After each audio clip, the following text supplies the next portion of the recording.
Assalamualaikum warahmatullahi wabarakatuh. Perkenalkan saya Fiona Rulita Wulandari dengan NIM 122105041 dari Prodi HI. Dalam tugas ini untuk UTS saya akan mempresentasikan tentang Twitter sebagai non-state actor dalam kasus Arab Spring. Yang pertama, Arab Spring sendiri merupakan gelombang protes dan pemberontakan yang terjadi di akhir tahun 2010 di beberapa negara Timur Tengah dan Afrika Utara. Nah, gerakan ini berawal dari Tunisia dan akhirnya menyebar ke negara-negara lain seperti Mesir, Libya, Suriah, dan Yaman. Nah, berikut adalah beberapa latar belakang terjadinya Arab Spring. Yang pertama yaitu ketidakpuasan ekonomi dan sosial. Banyak negara di wilayah tersebut menghadapi masalah ekonomi yang serius, seperti tingginya tingkat pengangguran, kemiskinan, dan disparitas ekonomi.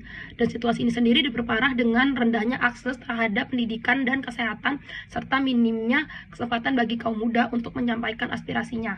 Yang kedua yaitu korupsi dan nepotisme. Nah, di banyak negara Timur Tengah dan Afrika Utara ini, pemerintahnya sering dikenal korupsi dan kerap mengutamakan kepentingan keluarga atau orang-orang terdekatnya. Korupsi ini merajalela dalam birokrasi dan sektor bisnis yang membuat masyarakat itu frustasi dengan ketidakadilan yang mereka alami. Lalu ada yang ketiga, represi politik. Nah, kebanyakan negara di kawasan tersebut diperintahi oleh rezim otoriter yang menekankan kebebasan berbicara, kebebasan pers, dan hak-hak politik. Pemimpin ini yang berkuasa cenderung menindas oposisi dan melakukan penyiksaan terhadap atau penahanan terhadap para pengkritik. Lalu yang keempat, pengaruh media sosial dan teknologi. Kemajuan media sosial dan teknologi ini memungkinkan informasi penyebaran yang cepat. Aktivis menggunakan media sosial seperti Facebook dan Twitter untuk mengorganisasi protes, menyampaikan berita, dan memperlihatkan ketidakadilan pemerintah kepada dunia. Hal ini dapat membantu gerakan protes di negara-negara lain. Lalu ada pemicu langsungnya yaitu di Tunisia, yaitu adalah aksi bakar diri dari seorang pedagang bernama Mohamed Bouazizi pada Desember 2010. Nah, Bouazizi ini memprotes perlakuan sewenang-wenang pemerintah dan kondisi ekonomi yang membuat hidupnya ini sulit. Dan tindakan ini memicu protes besar-besaran dan pada akhirnya menggulingkan Presiden Zine El Abidine bin Ali, dan keberhasilan ini itu menginspirasi negara-negara lain untuk melakukan hal-hal serupa. Nah, masyarakat di wilayah tersebut juga berjuang untuk hak-hak asasi mereka dan keadilan sosial, yaitu kerap diabaikan oleh pemerintah mereka. Nah, kenapa di sini saya memilih Twitter? Karena Twitter di sini itu memerankan peran penting dalam kasus Arab Spring karena kemampuannya untuk menyebarkan informasi dengan cepat dan luas. Berikut ini beberapa alasan mengapa Twitter menjadi wadah informasi yang signifikan dalam peristiwa Arab Spring. Yang pertama, akses cepat ke informasi. Nah, Twitter itu memungkinkan pengguna untuk menyebarkan berita dan informasi secara real time, sehingga protes dan peristiwa penting ini bisa langsung dilaporkan. Dalam konteks Arab Spring sendiri, ini sangat perlu dan membantu para aktivis dan atau warga untuk berbagi informasi ke dunia luar tanpa perlu menunggu liputan media resmi.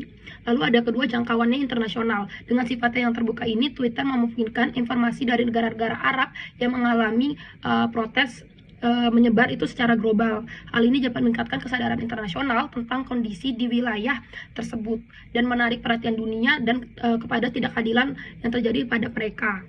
Lalu koordinasi protes. Melalui Twitter ini, para aktivis dapat merencanakan, mengorganisasi, dan menyebarkan informasi tentang waktu berkumpul protesnya ini dan strategi untuk menghadapi aparat-aparat keamanan. Dengan hashtag atau tagar khusus, pengguna itu dapat mencari dan menyebarluaskan informasi dengan cepat. Warga yang tidak punya suara dalam media tradisional ini akhirnya dapat menyampaikan pendapat dan memperlihatkan kenyataan kondisi hidup mereka kepada dunia. Oke, lanjut dalam konteks Arab Spring sendiri, Twitter itu bisa dilihat sebagai non-state actor. Kenapa? Dalam pengaruhnya dalam hubungan internasional. Meskipun biasanya kan aktor itu dalam HI itu misalkan organisasi internasional gitu ya. Tapi di sini teknologi komunikasi, khususnya Twitter, itu menjadi sarana penting dalam politik global. Nah, peran-peran pentingnya itu seperti dalam kasus Arab Spring ini, Twitter itu berfungsi sebagai menyebarkan informasi tanpa sensor, di mana media dapat dikendalikan oleh tanpa pemerintah otoriter, dan Twitter itu memungkinkan warga untuk menyuarakan ketidakpuasan mereka dan menghadapi realitas di lapangan. Lalu Twitter juga dapat membentuk opini publik global dengan menyebarkan video, gambar, dan informasi protes khusus dan pelanggaran HAM.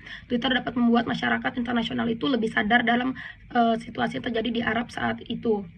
Lalu juga Twitter berfungsi sebagai alat koordinasi transnasional bagi aktivis di berbagai negara, contohnya di Tunisia, Mesir, dan Libya.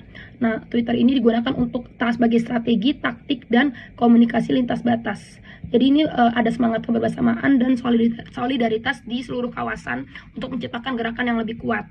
Terakhir, kesimpulan dari saya yaitu Twitter sebagai non-state actor dalam kasus Arab Spring memainkan peran yang sangat penting dalam penyebaran informasi, memobilisasi massa, dan memperkuat solidaritas antar aktivitas lintas negara.